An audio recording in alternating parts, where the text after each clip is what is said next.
was your friend Momina was fishiapa. And now so your da erade aye. And Monosaka see a boy a chatua and no quasi. Ya boba no ever some more a wamama consul. So what ya send like a chamado about you and as what dia fee papa sans so when you quote your see our son Temono and to me who December was on the decaying and now somewhere debano any money bini. Ya show them more quite saying Yankropo Yadma watching a special voting a back or so a wama Ghana a moon electoral commission was Sibribi at the Achara Ghana mine. A fair Ghana man Panyaba the Achara so. Wakwa pao o to cerebral stem junior high school hontoma e wo dwabea enei wode ahye dwabema hwene ere monyam yi papa kane mapanyo ro John Dramani Mahama na etu Ghana for free wase enei abato obere na so wi ese Ghana ye bekwa kwato no srada yarapa na nipa binom wo ma na ne wo pataku amfo dwanwo man kata wo manim sane yaba nom di sika ba bra Ghana na yabato ne yeba se muntia afenso so Dr. Matthew Opeko Pampa dia tuja akwada so ba tompa so Sunday NPP aban no mani abriye papa sanu ma biada e fa no eye nyansabo akwasensem wo sa Ghana ye betumi akoye nimwo no aban no ebo no homodin ye papa we ne nsem ahodo pi no a ya bobo no nyina no asi ho konwa de besomo minute no aduasa antam no ye ntena won mamadmo so yasere ye 21st clinic da siatika hospital ne won mabodin Anya one month for 3 herbal center. What a 3 quarter capsules atayechi. A femizo and a 5G yadamuasia and Santa. And Makobe express group. And the Akaka hon munina sada and camo. Menswa matana say na Kelvin and a Ransford. Wamobobi chi domona numeri miti. Ene. Okosia ejewa kwa dia boatin. Afayanje Brennan semno in chichu. Nyankropo yadma wachana sa dom ne nyade dom ye pena twedi ampo kwamba sa ya dom wa bona bemu ama fa ne man ko papa nko ade ye so pa so nsuo to awia bo ma Ghana ye bato aba na sa bato we ne ya bato soro kokora ya wono mo a nyankropo yadom wa December aboso da to so ye memenda edi animu wono wo mo dwumadie soro kokora se obedie na wode bebo ya bato na hyase kopem ne nkenka so no safo no na nyame yadom a wachina Yawa ne mo se won bedin ka to won mo aba na safo ya yaka won mo asem nsemtrofo aka ho bi won ma Ghana bambofo ya srafo dom aposi for dom fire service ani ade won mo nyina da edimu tintima yi pa enye won mo nko electoral commission adwumafo a won mo so abato dan do won betena se akenkan na se won bete papers ani ade de amaye no safo no so nyame ya no kina ya ho animu se akwanya baba da won na won mato oba anopa no nsia kopem no nom se ne o ma Ghana ya bato won hye no atie no na eno na tetere ne di ma electoral commission ma me general sade ato dwa atro se nyame ya no kina wasra adasa bato na ba so yenhwe se ye batumi ade hu ni ye papa na afoforo no enso atumi ahwe na won masua na se ne da ne da nyina ye no se afie nan bia no man ye kwakoto aba na de a ye kan se special voting edika abasoa abato no yenkenkan ye no ana saa ana feed ye no ebekoso wobosra mama no se aya ye nya abotoye mu ne nya ntiase emfa wo ma won mo sansa feed ye no se ne afie nan bia de tie na fe nso so saa pepe ana bekonya de abato no awie ni dura wo bekenkan nemom nyame ye adom ada ye beto aba no ankasa ye memenda de anim December aboso nda to sonson no sada na wo behwe se special voting de ne nyina no wo bekankan de aka ho sane ba yi a Ghana ye behunu nipa do wo moto aba ne wo moto aba no ade mama nyoko bi mama Jane Mensa to conduct transparent, credible, peaceful elections.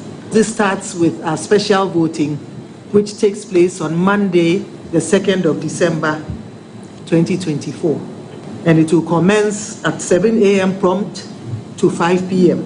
It will be held in each of the 328 special voting centers in all the 276 constituencies, including Sao, that is the Guan constituency. The maximum threshold for any polling station in the special voting exercise will be 750. This year, some 131,478 special voters will vote in the special voting exercise across the country. It is important to note that the votes from the special voting will not be counted on the Monday, the 2nd of December. The counting would be done on Saturday, the 2nd of December, Saturday, the 7th of December, at the collation centers in each constituency. The ballots cast on the 2nd would be added to that of the ballots cast on the 7th for both the presidential and parliamentary election. All voting material required to ensure the success of the special voting have been sent to each of the special voting centers in all our constituencies nationwide. I was only attending Kelly electoral commissioner Penny Palma Jen Mensa, Nene and Yokoti, you know. Your two and some no so Mampanya Bedicha Dr. Alhaji, Mahmoud Babiana, the dear answer Sonor Quaco Pow, or to a cerebral stem junior high school home to my our Santa Jabe. Where and Monyam Shaka see Papa Paya was sir. Asante Jabe man and an to a cerebral ya water sumi no. Na two watch and the modern born this sunny. Was be a ma ni kroni to mpon nkwantino e was anpipia manyokore ti akonya so no wo mutumi ahyene munyam enam sa so nkyene na waya sa adwumade sonko ene nhehya sonko na wode ne din atoso amamra ne amane kwaso na another dua bra wo pa wontoma wasante dwaben no Mampanyi abedi eche Dr. Alhaji Mahmoud Bamia jina simpie so kasai eche se we kura ya na hyase kura na nyame ya dom na afia bato na Ghana for toma no no ba betena konya so bahwe system ehhye no de Ghana for na babia ebi ebedru ho na obia ne ba etimi akọ senior high school titi ena ye ba ban mo 2017 first budget 2017 ena ye di sabon so ye di 3 senior high school to budget and then if you were trying 3 SHS yankoda bako 5.7 million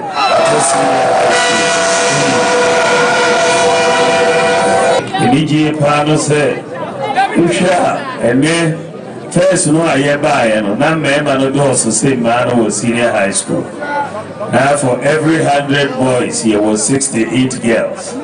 And then assistant ye be no obi aba to be called into and then man omodo so same member no senior high school. Omo adusi yana so e ko ni uhwe omu ya die wasi exams no 2016 na omu chiro ye course 6 subjects na pass rate ye 24%.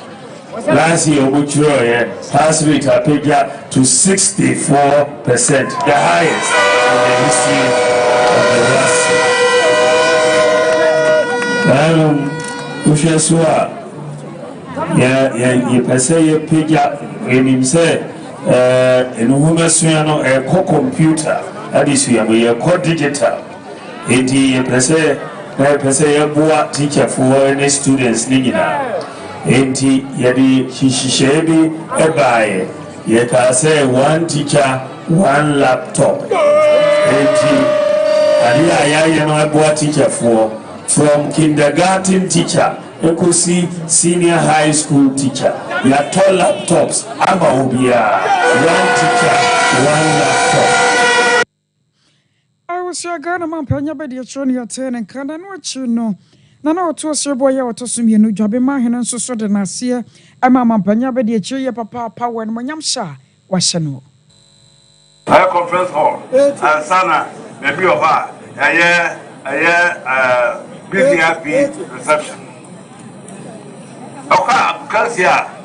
Astro Tef. I go from Adama, Ghana Gas, Adam, Abama, Ghana Gas for Abeba, who am my pepe. I remember what I say, who Tim, Tiane, Eddie, a ball, I said, and you don't do back. They will bear drum. That's our brother, goes and collaborate. I get up on the end yet. I was somewhere and I know to a boy or to some ye new job in my hand and what you know. One my young for say I would do to me, I was so for. What shall my gun and woman see when some sworn so they can cry at was. Other invited guest. And now I need you that can say, yeah, now you should say basic gun and I see a moody one dancing. Oman Ghana junior high school way. When they did it, that said job in my evening school way ever. Oman Bedin and now the Danko for the initial on the age of free senior high school. Now, no, they are Oya Yatuso. Oya Yatuso. One come on the manifesto, Musa. Junior high school versus our Ghana. Now, so we are free senior high school, no baby, they are Yatuso. Or see minister yourself, mammy. Or sit down in junior high schools, mammy. And then you have a more than dance here. 150 years here. 150 years here.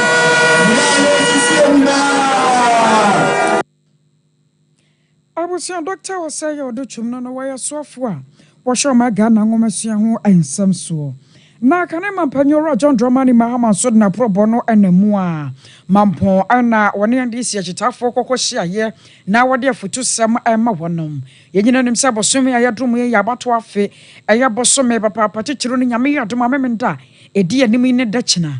Na aka obi amakane mampanyi Yero John Dramani Mahama dia to just yere no obi anada yo sanse nkomobonde wo ya se obrapa eni obere nipa binim wo mo ye pataku pa na so obo apa do odwan wo mabekata nanim na waba wo nchen ababa dada wo beda fedefo obon wa ni 50 cities bi odbebo ahye wo no na wakwa ye nneoma ensa emfata wo so obesere pa sa nneoma no a aya na nipa pi no aye chichiru ne amanyokuo bi aye modin no wo so obesere sa fi emebru no reso mbemu mani ada wona sade no ama me forefore won mo sanse koba ne sa no a ebi amanyoko mo peso mo di nkonimo no entumi enkoba ne sa akofo ado ne baomia eka kireye 2016 abra NDC aban wo ho empotu a sefata nyina se ye chema eso obia so ye kase ya to aba amaye wo ha enti emfa mpuntu nko ye chekania ye chema obia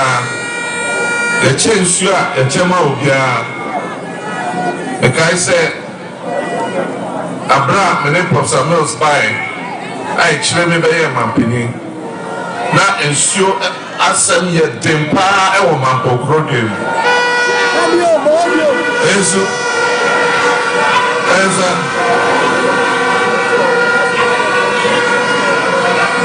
Professor Mills is man we call India. They call India. And obviously, almost Kebia, almost Pesa, almost Bois and Groby or Ghana. And then, yes, you want some. And to me, and Chrono Koye near the Mampundia Kabu. And only Mampunsuya and then Lina Yenomi.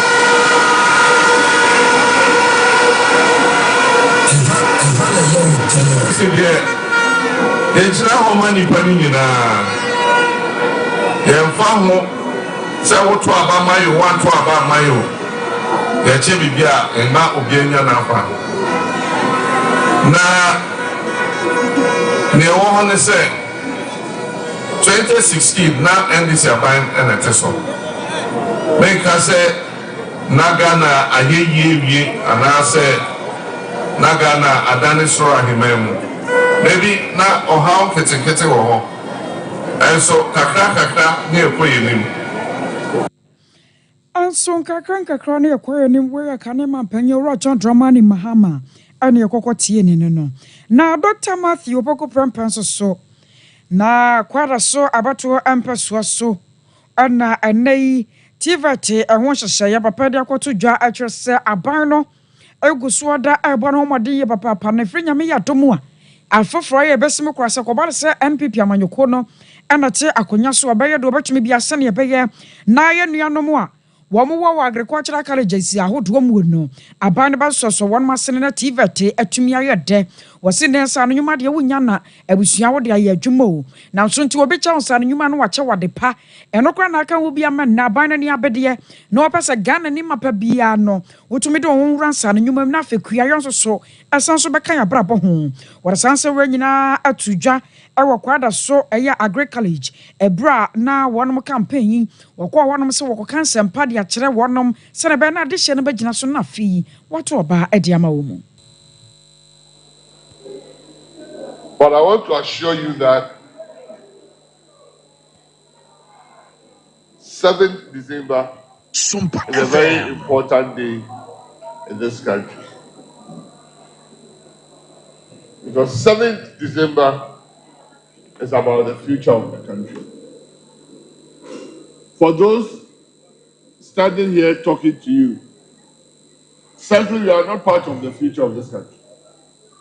For those of you sitting or standing and listening, you are the future of the country.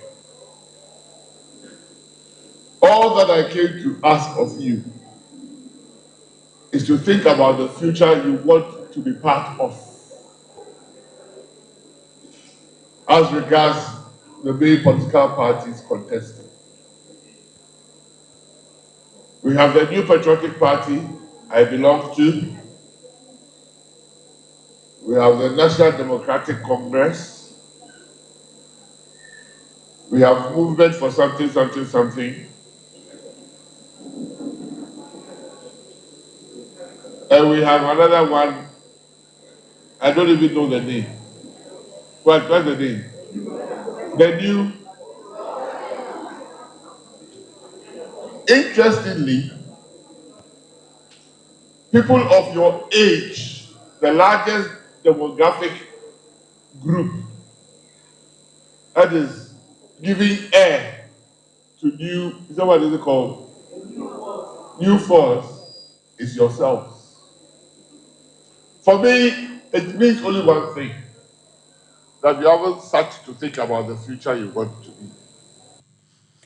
I was your Dr. Matthew Opoko Prempana, and what you know.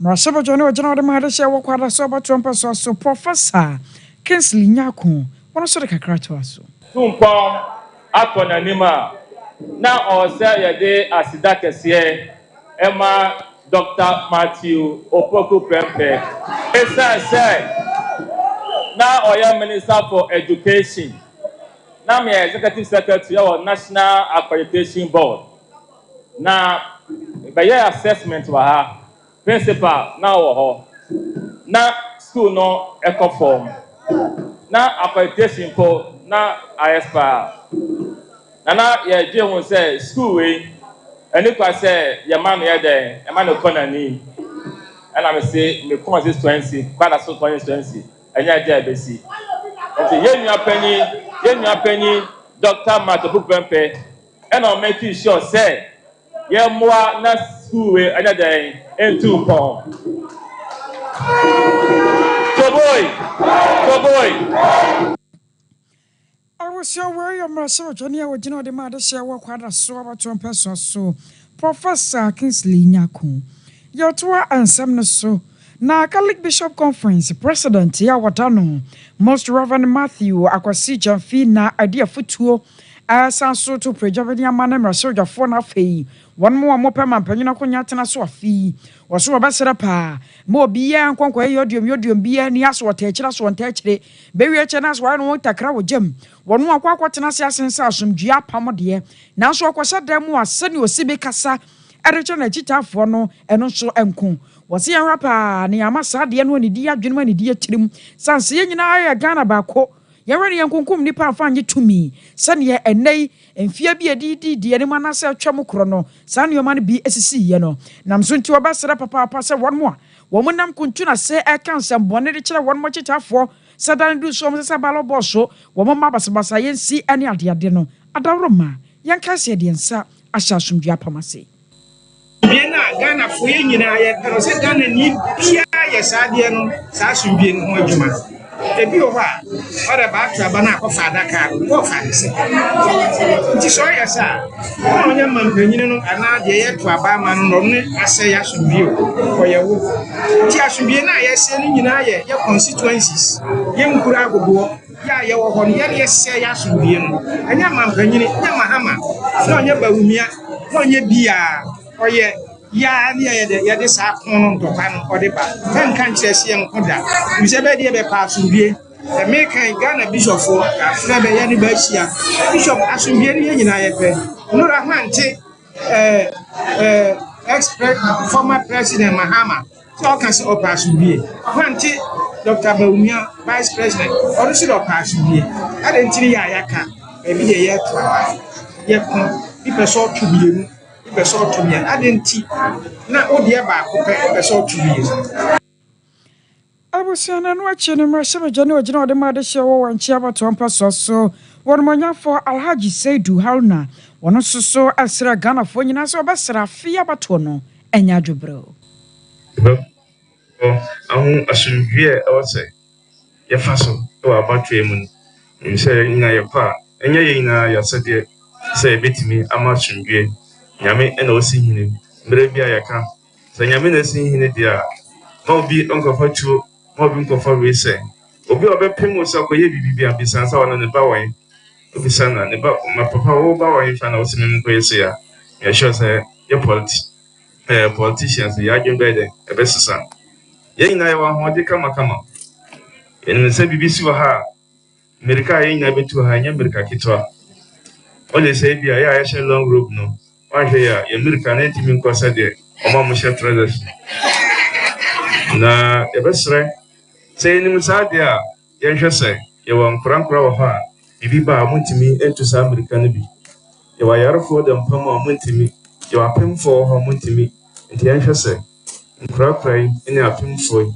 ene yakokrafo mudadem ene yarafo mudampamu yahwese ide ne betu manim na yato yamafo yato yamman nofo especially the youth no so the beya abacha yakwakote echina na watwe ne obi abaye bia 4 years wa ya wi nti ne aka ne de akam Abusia we wanchi mrashe jani won monya for Alhaji Saidu Haruna ya to ansam ne so na santamara otekara ne bere ngoma so 2472 ya wotoso mienu ade atudwa ya watcher say yan hwana nipa bonfo bia ma dada yo ene wose enkom dodo no na ekoso ebi mo so de no won ma ya na enkom toro mfiri nyame afia be wie kire na bakeka nipa tira bom e wafia bato e bato ho wose wobasere wom sa asofo bi no mo hyenkom na so ni nyame franso ma wahwe no ankoka amana mfa ansem bi ama mesom Ghana fo eso ebiem Ghana fo so rese yemfa ya dwene enkonkosi asofo bi mu ane won ma hyase hyehye nkom kakra ye bedi antie wose kwaba na sa no beboa ma yasomdwe e wono dan da nyina atumi atena honom nana kwakwa mankwa sa kwode se wo ahene wono ne gina santemawura ne mu kasa ye ebra na annual prayer gathering ebi ekoso e wo sewua na Dr.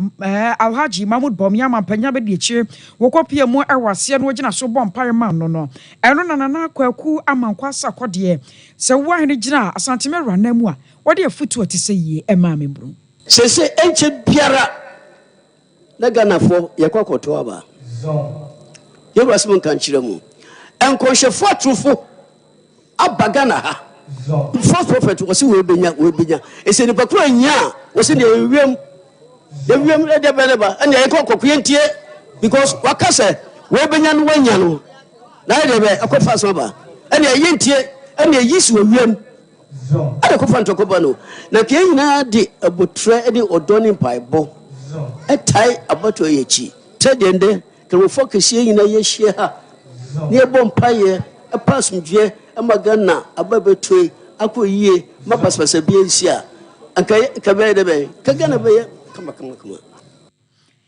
I will see away I don't know kwa so one any attendant can na Obapa Patricia Christabel Chamatin wano area movement for change Yera alana kwa George Chamatin waka ni chocho muchoya nyasem ketwa kra yakasa nto abono no so de ne wagim wakwa afiafia wodo mu so to mu adwa wodo mu a wona Ghana for akasa safi movement afrafanto no a ane ekro na no na maame di akoto dwa atrose ne kru gina brande pa se konkomani agyan na papa ya dane tumidi ande ahane sanka Ghana yebehunu sa no kwaye wotumi ene wotumi ne wonni onipa nimdiere nyansa abo ne minimu anasa na fromu ma ene nadwere mu ma wobetum di abo ma Ghana yakwakoye nim a lot for the drivers.